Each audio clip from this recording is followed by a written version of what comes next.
present this mirage. They present this mirage of what a romance kind of is supposed to be, this idealized version, except it's not. And when you walk to that mirage, instead of getting water, you get more sand and you're going to die. So it's the same sort of thing. Hello, everyone. I hate rom-coms. Hey everybody, and welcome to Quick Review Thursday. I had to get that in there because I had to get Already pontificating. Paul was already doing stuff, and I was like, I want to save this for the show. Well, Liz Damn it. set me up, so I drove it home. All right, everybody. Hey, welcome to Quick Review Thursday. I'm your host, Jonathan Moody, and I'm here with my co-host. The grumbly old pain in the ass cow, Paul Presenza. Yep. And we got a special guest here. Say your name. My name's Liz Fletcher. The still sweet and innocent Liz Fletcher. I know. I'm still kind of like flustered because it's been a busy evening. So my son's on the bowling team at middle school, but they don't have their own team, so they join the high school team. And for some reason, they have practices 45 minutes away. That's annoying. Yeah. Well, we're glad you're here, and you got a little special guest yourself here. Did she Yes, watch it with you? She did not. She was sleeping because she's not feeling the greatest today. Aw, Who is that I'm little sorry. pixie down there? But yeah, this is Juliana, my mini me. And Ruby's over here too, because Ruby is Juliana's best friend. Oh, There you go. my God. Well, so we are here to talk about the 1997 flick, romantic comedy flick, Just Right, spelled Write. Get it? And He used that today on Jonathan. I know she did. That was cute. She told me she was watching it right now, you know. So I was like, well, there you go. You're already Frankly, getting into I'm the theme of it. surprised it wasn't named after a Beatles song, because that's how most of those 90s rom-com things were. They're usually all named, because they're all written by fucking baby boomers.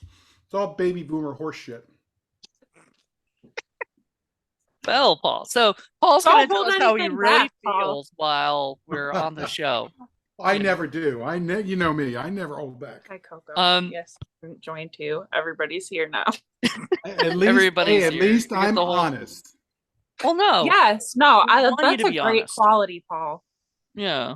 And that's why I Okay. kind of called you in here. Like originally I could have just said, well, I've got Liz, I don't need Paul, you know. And if Aww. Paul had said, he was busy or couldn't do it, we would have just done it ourselves. But because, I know Paul isn't a fan of these things, it's always interesting to get a different perspective, but also I like to show him movies. He likes to show me movies he really loves.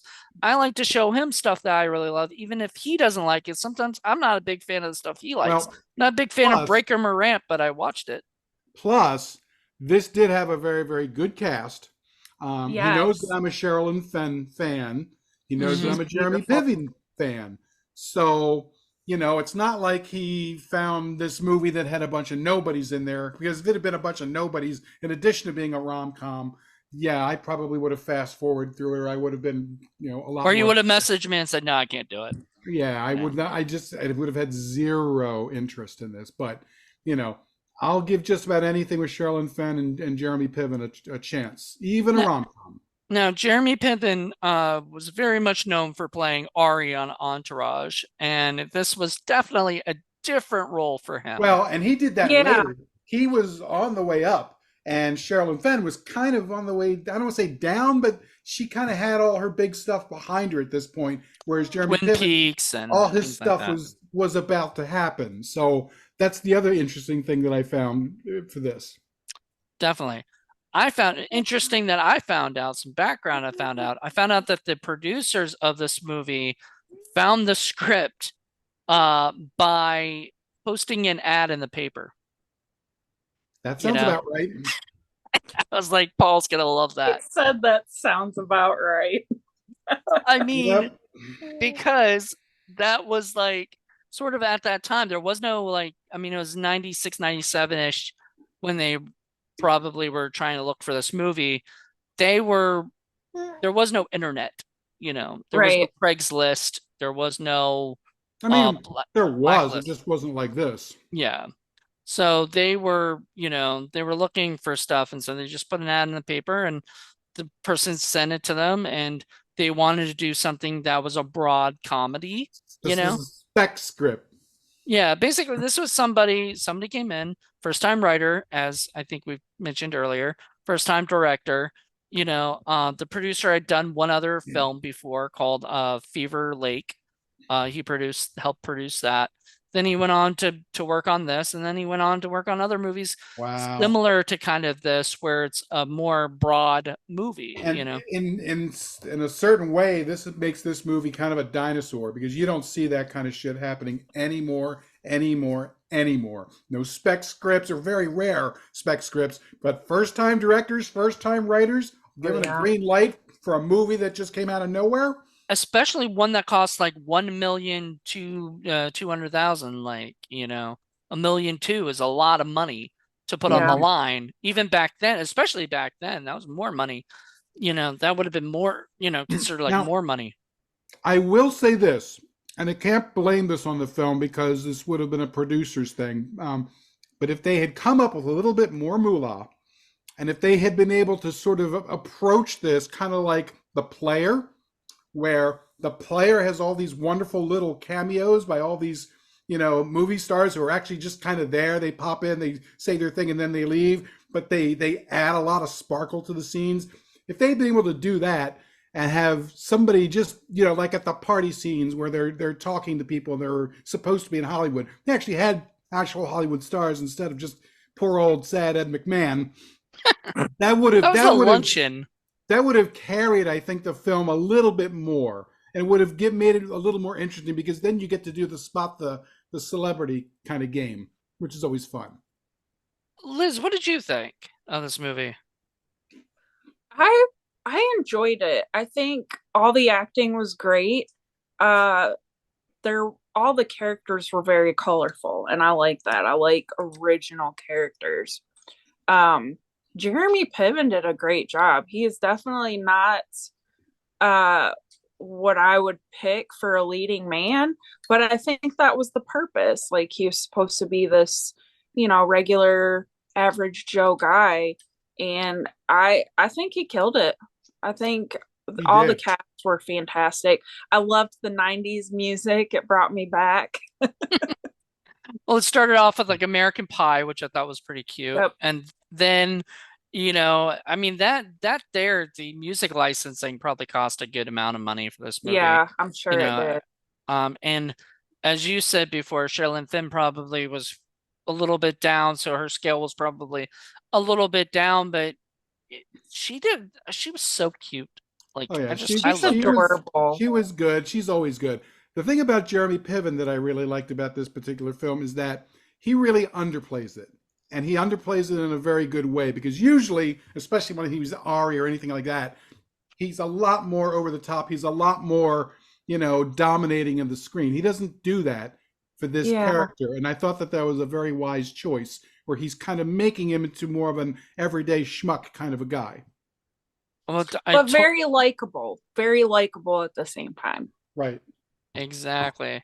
And we were talking about it earlier, Paul and I were, where Wallace Shawn is in the movie as the agent. Oh, yeah. Shawn Wallace? Yeah, well, yeah, tell her about that. Now, it's even listed on Internet Movie Database as Shawn Wallace. So really? The theory is that it's his non-union name. That's what I thought. I don't know. I have no proof of anything, but I figured maybe this was maybe to get them so that they could get him without having to pay him a lot of money. I mean, it's kind of like having Bruce Lee up there and calling him Lee Bruce. I mean, I just don't think it's going to fool anybody. It's not going to fool anybody, but that's never the case. It's always because, I mean, nowadays it doesn't fool anybody at all because we have IMDb. Back then, I don't think we had IMDb back in '97. No, but we had our eyes. So, if a guy from a union sees their union guy in a non-union film, even with a backwards name, he's got to recognize him and, in theory, get in trouble. It's right. Just that how it is. people who have the power now can bend the rules and do whatever the hell they Well, want. I think it's after. I mean, he might got a slap on the wrist, but I think it's after the movie is made. Now, like I said, it could be wrong. It could have been like you said. You thought it was a fuck up, like that they fucked up his name in the credits. Like Ratfinger Boo Boo. I mean, that was a fuck up, and it was too expensive to fix, so they just left it. Yeah. I don't know what you're talking about right now, but it's funny as heck. We got to show you Ratfinger Boo Boo. It's so funny. There's a movie called The Rat Think a Boo Boo, and it was supposed to be called Rat Think and Boo And Boo, Boo Boo. but they like didn't put the ND, I guess, in the and so it became Rat Think a Boo Boo. Yeah, and he didn't have the money to change it, Ray Dennis Steckler, so he's like, we'll just keep it. And it went the film legend after that. That could be the case, but I don't know that. Like, there's no trivia about this movie. Sadly, I had the DVD of it, and there was no commentary or any kind of behind the scenes stuff. It's probably not the case simply because the movie, even though it has a lot of garbage, in my opinion, as far as the plot goes, is competently made. There's no screw ups anywhere else. The production's very, very good. Even the direction, while pedestrian, is at least competent. I can't think of a single technical or production level problem that happens with this film. Pacing, sure, especially in the middle. There are certain scenes that go along too long. The whole thing. But that's a writing thing. Yeah, that's a writing thing. The Lulu scene went on forever. I love Lulu. She was like my favorite because it was Yeardley Smith doing her normal voice, and she sounds like Lisa Simpson. So the whole time I'm just imagining Lisa Simpson on a date. Yeah. It was so cute. Her going, is that for me? And he's like, oh no, it's not for you. Like, it was cute. I loved it. I thought she was one of the best characters in the movie, but I can see you not liking it, and I'm surprised you're a Simpsons fan. I thought you would love that. Oh no, I like her. That scene just went on forever. Just took too long. It did kind of go a little bit long. I mean, if they had taken, because it was an hour and 40-minute movie, they could have probably sliced it down to. They definitely. I was still happy with it. Like, if they cut it, I wouldn't have noticed probably, but I like that it was in there, because now I consider this like a director's cut, like whatever. But I really I enjoyed her a lot. I enjoyed Walsh. I enjoyed I've met the guy who plays the bad, the ex-boyfriend or whatever. Rich Adams or Evans or Adams. Adams? His first name's Rich. Rich Adams. Yeah, Rich Adams. And I loved that was Costas Mandylor, who's been in like the Saw movies and stuff like that. I met him at a horror convention. I was in an elevator with him, and we were just chit-chatting, and I forgot he was in this movie. Otherwise, when I was chatting with him, I would have been like, I loved you in Just Right. I actually liked his character. Even though he's supposed to be a heel, there's that one point in the film where he's going to her house. They've had the argument at the party, and he shows up, and he sees them together inside of their house, and he can hear them. And he goes to the door, and he looks like he's going to start pounding on the door, being a super dick. And he doesn't. And then he again, and thinks he's going to do it, and he doesn't. And it's like there's a line that he could have crossed, that he just decided for that character, whether it was written that way or not, but he decided that wasn't the line for this guy. He wasn't going to do that. He wasn't going to be the total douchebag. He might have been a heel, but he wasn't that kind of a heel. You know what I mean? Right. Gave him a little bit more depth and a little bit more nuance. I liked that. Yeah, and then I mean, him talking to Sydney Stone, who's played by the beautiful Jo Beth Williams. What? I love Jo Beth Williams. Yeah, she's fantastic. I mean, the mom in fucking Poltergeist. I mean, 10 years earlier, and she would have been the one in the Sherilyn Fenn role. Yep. Right. But she was perfect. She played that role perfectly. I adored her. I adored her. Like everybody, like you said, Liz, everybody was a character. They were Yeah. colorful. They were sweet. There's this, even the bad guys were sweet. It's a Did romantic comedy. It makes you did feel you good.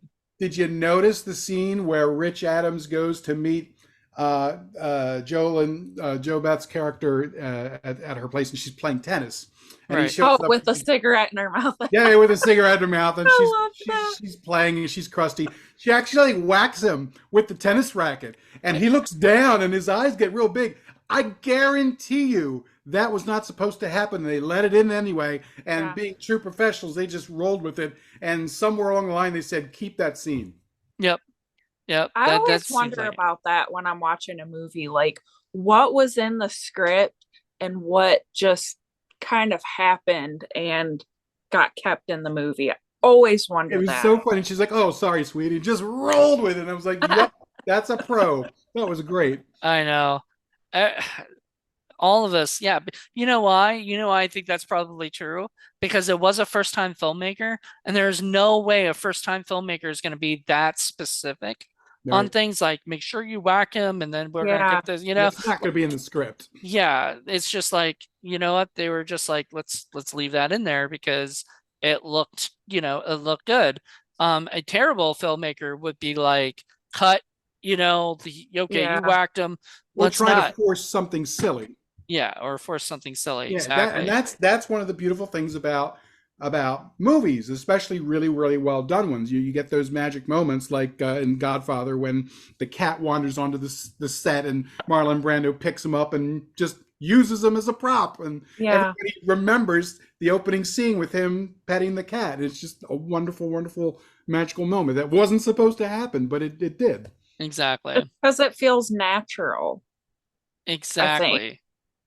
Like I, when stuff is just improv, it feels more natural. mm-hmm. And I mean Especially this when whole movies are improv, right? Scott Shaw and and, oh Donald God, G. Jackson. Donald G. Jackson. Yeah. Yeah, some movies are all improv, or whatever. Robert Elkins, that's what he likes to do. I agree. Like sometimes that's fun, but I can't do it. I I have mean, to have everything written out because I have to have a you plan. can do that. A, if you have excellent actors, and B, if you trust them, and I mean implicitly trust them, and C, if you go over every little bit about your story and what you want out of their characters without giving them a script and say, look, I want your character to be like this, I want your character to be like this. This is the dynamic I want to see. Let's just go ahead and roll with it. That's very, very rare, but it's I can't imagine, especially if a Hollywood film is going to be able to put up the money for that. The circumstances are incredibly, Right. tiny. It's going to have to be an independent film that would ever try something like that. And this company, I guess at the time, they're not the same. The producer doesn't own this company, but it was called like a really good distributor. And I thought that was funny, but like I didn't see that. you didn't or you did? No, I didn't. I always go on IMDb to kind of get a better feel for the movie, and I didn't do that today. Well, it was on the beginning of the film, like the first shot of it says a really Right. good distributor production or something. I don't And always pay attention to those, it's Jonathan. okay. It's okay. I'm just saying it was great for me to see because I was looking for like Universal Studios or something, or like a Right. big company because it had so many big names in it, and it was so well done before that I thought maybe a big company released it, but no, and this is an independent film, and that is amazing to me. I mean, Yeah. I never heard of it. I mean, even a rom-com, floats past my ears every now and again, but never heard of it. Like I said, the writer and director, I looked at them and like, who? Never Yeah. heard of them. Never saw any of their stuff. You've never seen the producer stuff. I mean, like I said, he had done a few other movies Well, after this, but most of them are stuff that you would hate. Apparently, there is a connection to the TV show Cupid because Jeremy Piven is in Cupid. Sherilyn Fenn, God, I don't know why I can't speak. She shows up in the Cupid. So I think the producer or somebody on the production has a connection to that show. because Was that before this or that was something? after. I think. I think it was after. Okay. But yeah, but if it was after, it was like really soon after. Was that where Jeremy Piven was playing Cupid? Yeah, Like a human version of Cupid yeah, or something? yeah. That's I remember that existing. I don't ever remember if I even watched it. I just remember that there was a Cupid like comedy show or something, which actually would work now, you know, if they were to bring something like that, you know, but they would have to be really funny. I don't think that was very funny because I don't think it lasts like one or two seasons Yeah. for it. Um, but it helped, you know, obviously helped keep Jeremy Piven afloat into eventually getting on Entourage, you know, which that was his breakthrough role. And he got to play an agent. And so he went from playing a writer to an agent, you know, which I think is And really cute. best thing about Entourage, I was never a big Entourage fan either, but Jeremy Piven stole the show in my opinion. I'm a huge, well, you know that, but I'm a huge fan of Entourage, and I'm a huge fan of Jeremy. I've loved Jeremy Piven ever since he was on, uh, I forgot what show. It wasn't Sybil, was it? It's one of those shows, one of those sitcoms that he was on, you know, and stuff that I remember seeing him as a kid and going, who is this guy? Right. Well, and that's why ultimately I was kind of interested because, like I said, typically he tends to play bigger characters and he kind of goes for it and he kind of dominates the story on the screen. That's not the case in this instance. He played it down. He He toned was down. low key. Yeah, very low key, and I thought that worked. Liz, what was your favorite scene? Um, Jonathan, why do you gotta put me on the spot like that? I just want to get you some more stuff so you talk some more. I really liked the tennis scene. It made me laugh. It just makes me laugh in general when I see people doing unhealthy stuff while they're doing healthy stuff. It's sort of funny. It sort of kind of balances but out, their maybe. interaction was really good, and I'd say she's probably one of my favorite characters. Oh, the agent? Yeah, She was great. the girl's agent. Yeah, the girl's agent. Well, I'm horrible with names in movies. yeah, was it, well, her character was Sydney Stone, Yes, that's it. and I only remember that because it sounded like Sharon Stone. So Right. you know, and what about you, Paul? What was your favorite scene? Well, Did you have one? there were a couple of little scenes that I liked, but only because they suggested things that were not really the direction of the script, but I wish they had gone. Again and again, I bring up the player because the player talks an awful lot about how shitty and shallow and stupid it is in Hollywood. This movie kind of gives little itty bitty hints. You notice every time that Jeremy Piven's character goes through, everyone just go, "Oh, I know you. Oh, I'm such a big fan of your work." You know, they're all bullshitting because Yeah. they're all a bunch of bullshitters. Nobody wants to be the one who actually says the truth and says, "I don't know who you are," or "Am I supposed to know you? I don't know who you are." But Except nobody does that. the agent at one point actually says to her, you know, I don't even know who this guy is, you know, or Mhm. whatever But she later. doesn't confront him about it. You would expect, right then and there, she would have and should have, which is kind of why I did like Wallace Shaw's assistant, that sort of battleship there who's Oh, protecting, yeah. him from all the people coming in. She was funny. I liked her, and she was just, oh yeah, I'm writing it down, and she obviously Writing it down. I liked her. A little bit more of her would have been fun. She was a Yeah. great character. I liked her. Especially when she's like stopping him and knocks him down or whatever. And Wallace Shawn's like, how did he get there? He's like, he just came this way. That's how he came. I loved her. She was great. I thought she was fantastic. Yeah. I don't think that was my favorite scene, but that was a great scene. Uh, you know, trying to think what my favorite scene was because there were so many great to me there were so many great scenes. I mean I like you said the Yeardley Smith scene, you didn't like that stuff. I love Lulu with that. Lulu was fantastic. But she wasn't my it wasn't my favorite scenes.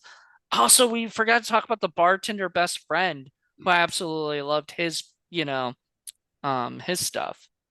Like I loved how he was helping him out and kind of I mean, he told him to Token black lie. support guy. Yeah, and As I he call was him. helping him Yeah, out. yeah.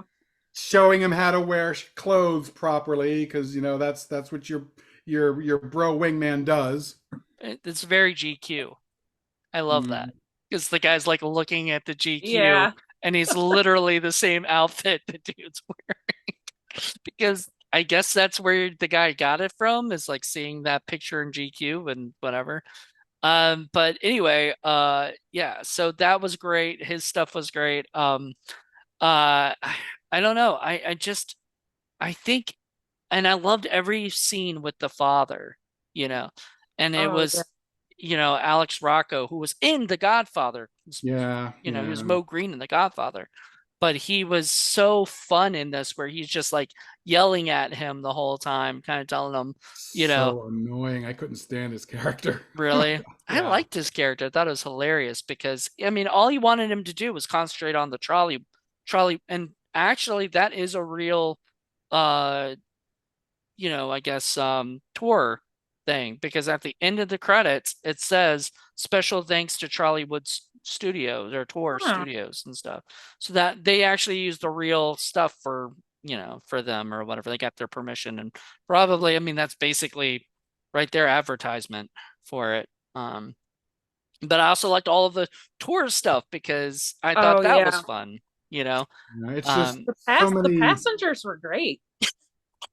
It's just that there were so many, contrivances and so many typical kinds of things. I mean, I knew what was going to happen long before it all happened, and you could see, yeah, all these things like, why would she trust this guy when she just met him? Why would these people do that? How can he just like, oh, I'm just going to sit down and write this script? Oh, and it's automatically better, and we all accept it.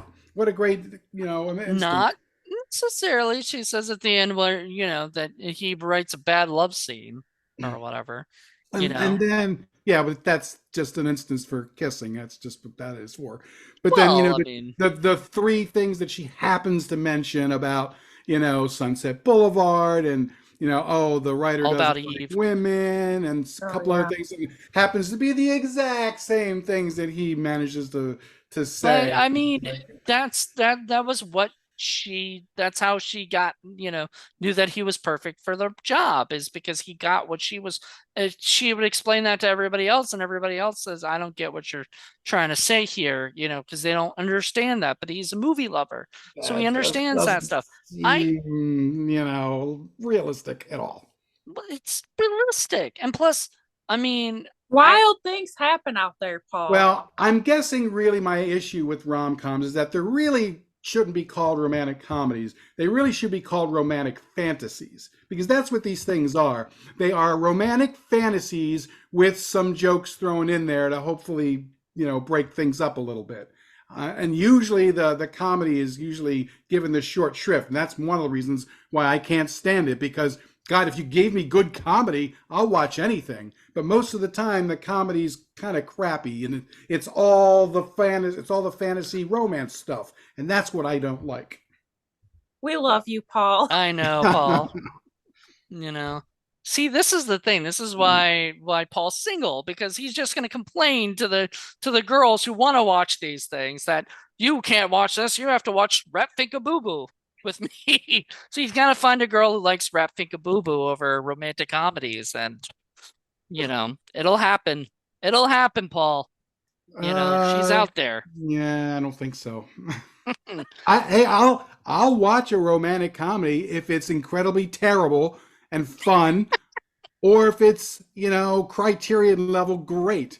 I just don't like mediocrity, and that's what most of Yeah. these things are. They're Well, just me mediocre. and Liz did not find it mediocre, I don't think. I I think we, I really liked it. I'm not you I probably used to be a romantic comedy person more, but like horror's been my life the last couple years. So that's mainly the films that I watch, or dramas. I don't know. I've not been um I've not always been lucky in love, so that's why I'm kind of with Paul on the whole reality aspect versus Fantasy. Hollywood making these fantasies. So, Right. but once in a while, I enjoy. I like all movies, honestly. I I'll think, watch anything. Clearly, right, guys? well, you have with us, I yes. mean, the So we thing is, appreciate that. if you go back and you look at the roots of writing, and especially in Western civilization, you go back to the Greeks writing all the great, plays. They were comedies and they were tragedies. They were Yeah. not romantic comedies Right. because there's Right. nothing at stake. It's nothing really at stake. It doesn't matter. It's just popcorn. There's no meat there, which is okay, I guess, if you need every now and again a way to sort of unplug and just not worry about thinking about something and you can watch it. I get that. I have different kinds of movies for that sort of a thing. But otherwise, there's just nothing that really matters in the story. You know what I mean? I don't care if they kiss or not. I don't care. All right. Well, on that note, I just want to say thank you guys for coming on. Oh, come on, we got more to talk about. Well, unfortunately, this was supposed to be a quick review, and it's already gone on 30 minutes or so, close to it, We're So, battling now. Come on, I know there's some stuff that you could talk about as far as how. I mean, what did you is think this of the are we director? gonna call this long review, longer review? Well, I do have to take a shower and get to bed soon, so you guys can continue. Oh, come on, Liz. Make You know it how the- romantic comedies are. Nobody ever does that. Nobody ever stinks. Nobody ever goes to sleep. Well, yeah, those people in the movies don't have to wake up at 6 a.m. to get their kids to school and then go to their other job. No, That's conveniently true. not. Probably not. Well, I just want to say thank you, Liz, for coming on, and thank you, Of Paul, for coming on, course. because this was a lot of fun. Sorry if I'm a And curmudgeon. no, I mean, I love hearing the other viewpoint. It's a Siskel and Ebert type thing where you Don't have ever to give us change a this. thing, Paul. Don't But ever Well, change. I'm just glad Mr. Moody's the type of person that you can disagree with and he won't take it personally. oh, I mean, you're not going to change my mind either, on this. You're not going to be like, you told me that you didn't like this. I'm like, oh my God, you're right. Like I mean, we all have different tastes. And I knew that, I wasn't even sure if Liz was going to like it. I was happy she did. I had a feeling she would like it more than you would ever, like period.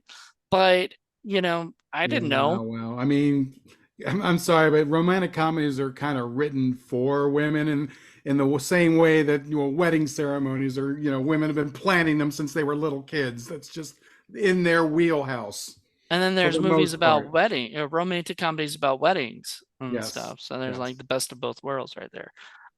So anyway, I just want to let everybody know that Quick Review Thursday's got one more episode with Paul, and then we are done for the season, and we'll be back in March. So we got one more episode. I'm gonna find a rom-com that I like. I'll go digging through a bunch of them if I can find it, but I'll find one and I'll bring it to the table one of these days and surprise the heck out of you guys. All right. I'm Sounds good gonna to me. I'm gonna try to think of one that you might like. I'm gonna think about it. I have 'Cause no there's idea because the ones really good I ones like, out. I guarantee you Paul won't like, So 'Cause- probably the ones that we would really not like are the ones that Paul's gonna love. Yeah, like I Maybe. say they have to be really, really funny. Like I can even think of one right now. The name of it escapes me. What is the one with oh God, with Daryl Hannah playing the mermaid? That's kind of a rom-com. Splash? Splash! Yes, I I love That's a great- love Splash. that movie. Yeah. That's Yes. a great movie. That's a classic. Juliana. That is a wonderful, wonderful movie. Is Mannequin a wa- romantic comedy? I don't remember that one. That one was pretty bad. I know, Yeah. but that was the point. It was Oh my God. terrible I and watched fun. Splash so much growing up. Yeah, one of my favorite points in that movie is when with John Candy, where he's singing, he's all happy, he's like, "Mr. Mango on my shoulder." Yeah. Like, don't do that in front of the Teamsters. Oh, what a great, great, great! See, it happens. It's rare, but it happens. Even the crusty old moo cow.